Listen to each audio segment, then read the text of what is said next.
Chapter 2, Mishnah 4, the Mishnah continues discussing the laws of a get written on something attached to the ground. We may not write a get on something that is attached to the ground, such as a leaf or the bark of a tree, as we learned in the previous Mishnah. Although no part of the get should be written on something still attached to the ground, if he wrote the standard part of the get on something attached to the ground, and he then detached it and completed it by writing the essential part of the get, and he gave it to her, it is valid. Although the rabbis prohibited writing any part of the get while it is still attached to the ground, as long as the essential part was written after the get was detached, it is valid after the fact. Another Tana disagrees, but Rabbi Yehuda invalidates such a get unless the writing of the standard wording of the get and the completion of the essential part of the get are both done when it is detached from the ground. According to Rabbi Yehuda, the rabbis did indeed invalidate a get if any part of it was written while attached to the ground.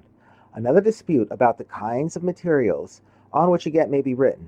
Rabbi Yehuda ben Becerra says, we may not write a get on paper that has been erased, or on unfinished parchment, because the get can be forged. The writing on these types of surfaces can be erased and rewritten without the changes being noticed. Therefore, they are not acceptable for Gittin, because the wife might erase parts of the get and write whatever she wants in its place.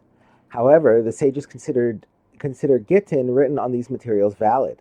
According to the sages, it is the witnesses who see the get being given that make the get effective, not the ones who sign it. Therefore, if she wishes to remarry on the basis of a get that is at risk of being forged after it was given to her, we require her to bring these witnesses to prove that she was properly divorced and that nothing has been erased from the get.